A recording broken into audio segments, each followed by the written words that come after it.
Radio host Rush Limbaugh says the commander-in-chief faces a much more serious problem.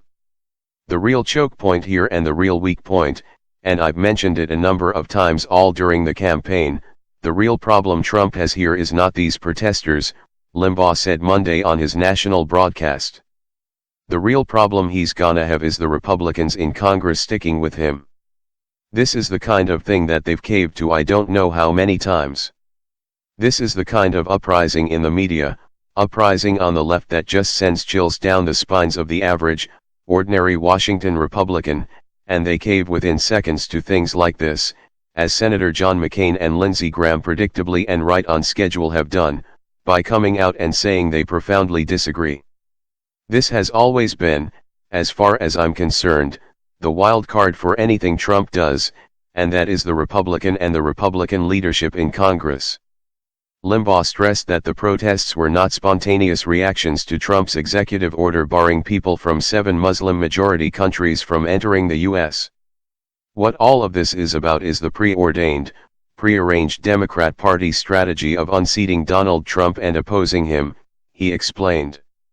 A majority of voters backed the concept of halting admissions from 7 terrorist-connected countries, according to a new Rasmussen Reports poll Monday that found general broad support for the kind of executive order President Trump signed on Friday.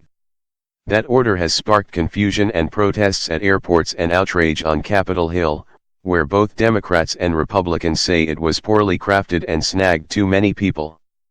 Some Republicans even warned it could make the U.S. less safe by becoming a new recruiting tool for terrorists.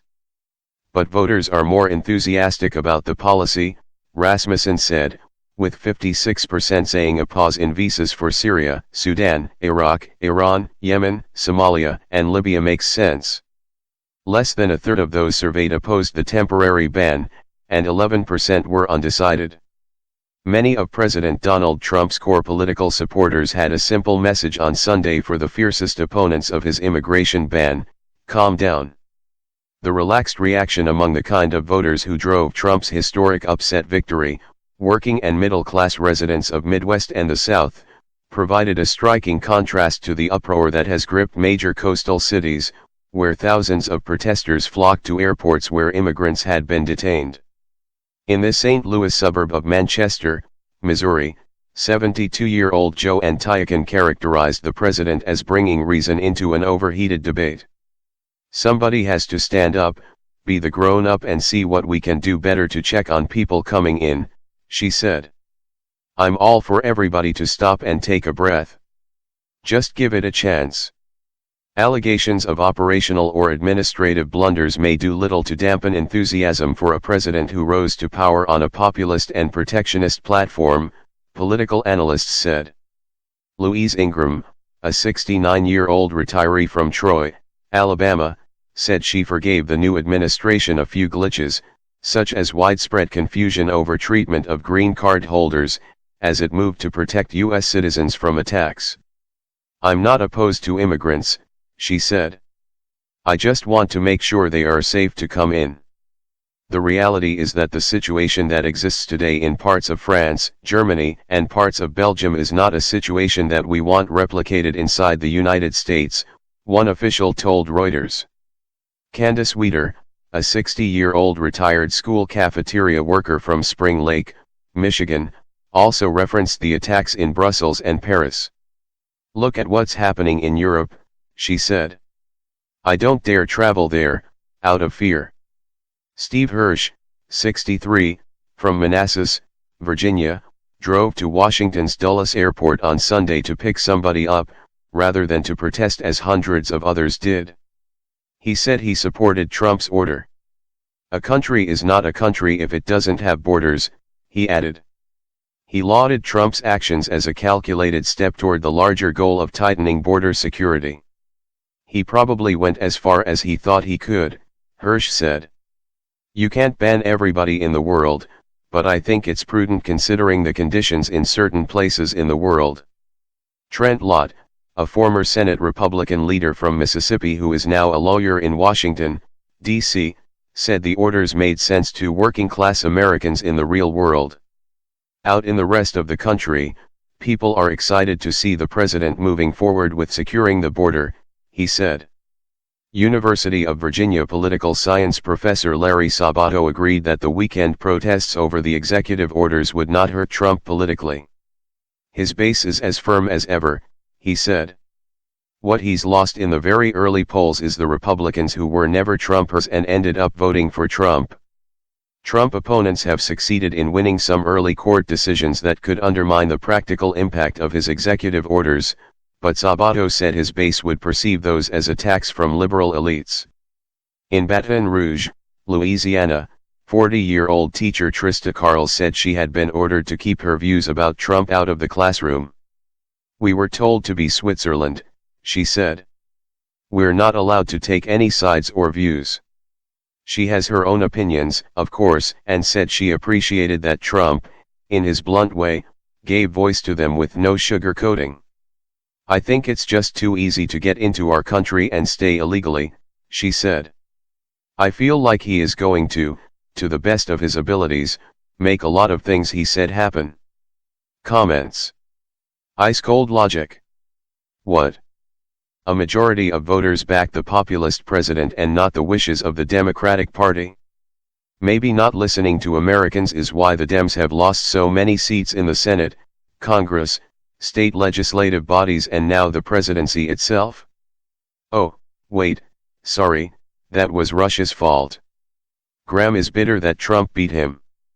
What he doesn't realize is that it's not Trump that rejected him, it's the American people.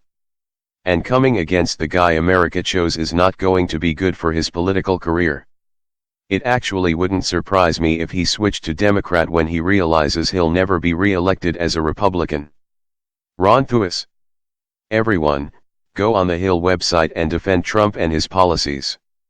The Hill uses discourse too. And there are ignorant liberals on that website too. Those liberal chumps do not recognize that Germany, France, Belgium, Sweden, and England have suffered greatly from liberal immigration policies that have not protected their people. Trump is protecting us and Obama had a 6 months travel ban on Iraq and the hypocrite liberals and the mainstream press did not call Obama a Hitler for doing it. What hypocrites! Trump is a better president than, even, I thought he would be and I supported him from the start. Hari Sud. It is anti-Trump media searching for excuses to undermine the presidency. Acting Attorney General Sally Q. Yates, a holdover from the Obama administration, ordered the Justice Department on Monday not to defend President Trump's executive order on immigration in court.